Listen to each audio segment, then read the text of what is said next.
Good afternoon. Thank you for joining the Greater New Haven Senior Community Partners, sponsored by Home Watch Caregivers of New Haven. We are a home care company specializing on seniors and others in the community. The partnership program is a way to introduce our clients and introduce people who serve the seniors, and not just the senior community, but primarily the senior community in New Haven, to each other and to all of our clients. I'm very happy to be joined this afternoon by Robert Levine from Compassus Hospice. Hospice is a terrific program and a terrific benefit, one that most people have heard of, but most people misunderstand. I will say that I myself really didn't understand what hospice was until I met Robert and he explained it to me. So Robert, why don't you please explain it to everyone else? Sure. Matthew, thanks for having me today. Appreciate your time.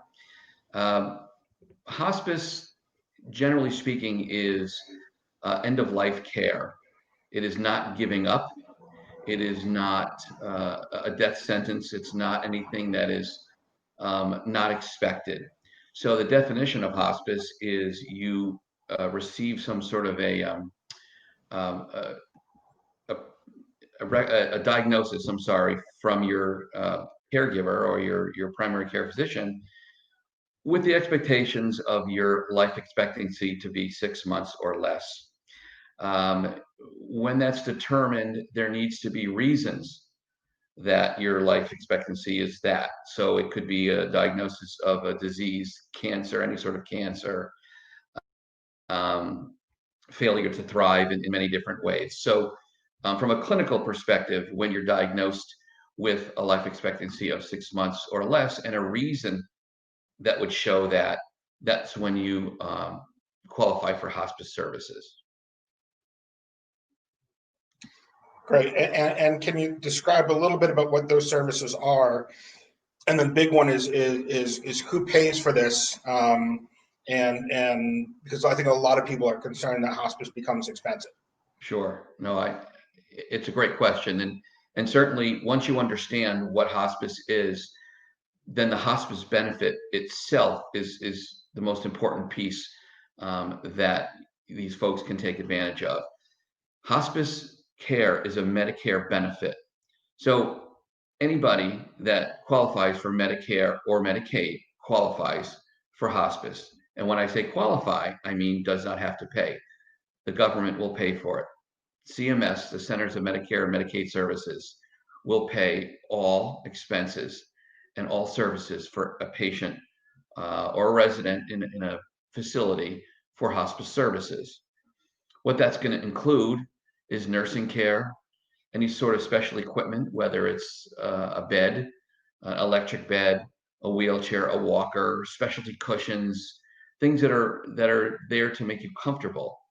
The whole concept of hospice is to take that end of life experience and make it something that helps the patient or the resident in the community where they're living thrive and thrive better than they would if they were not on hospice services.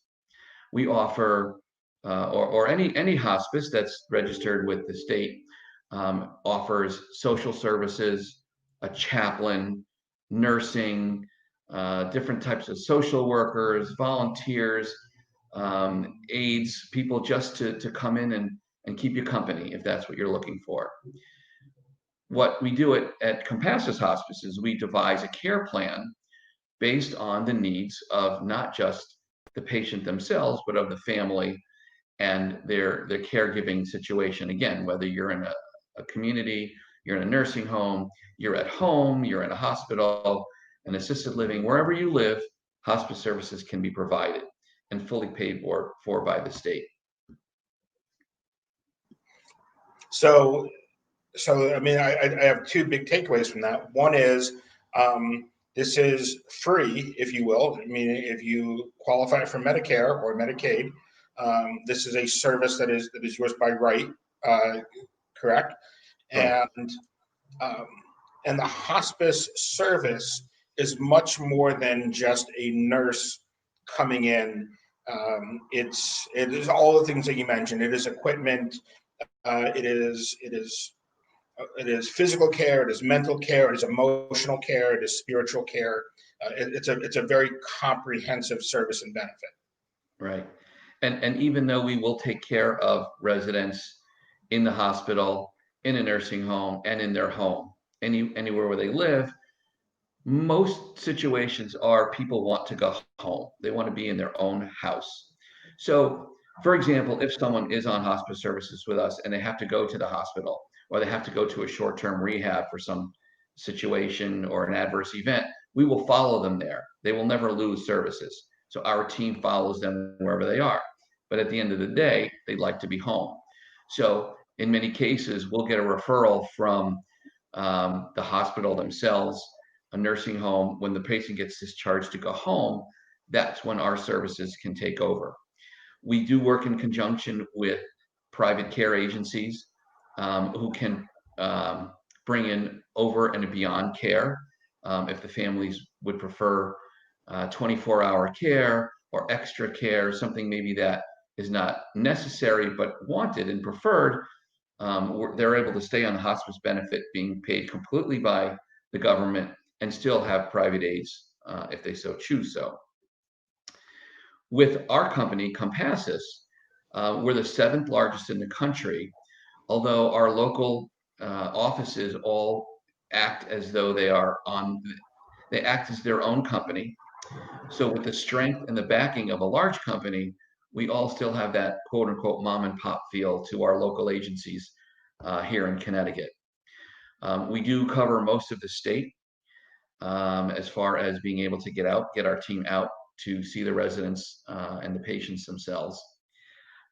It's a benefit that is, as you brought up earlier, Matthew, it's something, it's not, you're not giving up. We don't have a nurse show up and a chaplain show up and everybody comes in and says goodbye. That's not what the hospice benefit is all about.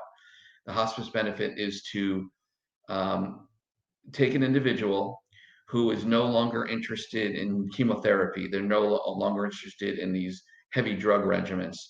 And they're at a point in their life where they are deemed, their life expectancy is deemed 6 months or less.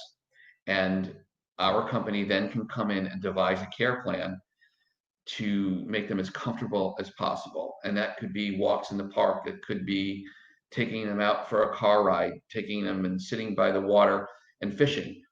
It could mean a lot of different things based on who the person is and what they're able to do and can do. So you're not disqualified or anything by going out and enjoying yourself if you can. So when should in someone's in the course of someone's treatment or as people are sick, when should they give you a call? Because I know that very often people call you when it's too late. So when should someone pick the phone and say, Right. "Hey, Great, let me talk to Robert"? great point. Yes, again, it is. A lot of our calls are way too late when a patient is actively dying. They don't have to be at that stage of their life. As a matter of fact, there's a good number of people that will stay on hospice for 6 months and graduate, what we call graduate from hospice, where they're continuing to slowly decline, but they don't pass. We can discharge them and re-bring them back on hospice for all the services provided. Signs to look for: significant weight loss. Um, if a patient is just not eating as much anymore, they don't seem to be thriving in their present state. They've kind of lost interest in getting up and moving. So these are signs that someone is failing, but not necessarily at the end. So what the nursing community and the hospitals look for is that significant weight loss, not eating, maybe becoming nonverbal, just not being able to tolerate all the meds that they're on. Because when someone comes on the hospice, it's not always the case, but in many cases, the drug regimen gets changed. They are taking off a lot of drugs. Maybe that would be adversely affecting their quality of life. And again, you make the quality of life better, patients seem to thrive and last longer. So the earlier you get on hospice, the better. Robert, this has been great information. Again, hospice is something most people have heard of, most people are familiar with, but a lot of misconceptions and a lot of misunderstanding and and you've done a great job clearing them up. What's the best way for people to reach out to you? The way people reach out to us, it's very simple. Our website is compassus.com, or the easiest way is just to call our local offices, which will be published here. It's 203-301-0489 is our office number. They're available 24 hours a day, 7 days a week.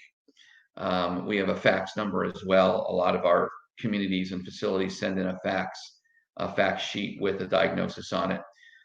In this case here, just calling us would be sufficient. There's, again, people there 24 hours a day. We have a team that works not second shift. They work on call as their main priority and their main job. So they work evenings and weekends. They're not employees of ours during the day. There are employees of ours who work strictly on call. So you'll always get a person answering. You'll never get a machine. So you can call any time of the day or any day of the week. Great. Robert, thank you very much for joining us. Thank you for participating in the Greater New Haven Senior Community Partners Program. And I look forward to continuing to work with you, and thank you for this great information. And thank you everyone for joining us this afternoon or this morning, whenever time it happens to be for you. And we look forward to talking to everyone again very soon. Thank you very much. Thanks for having me.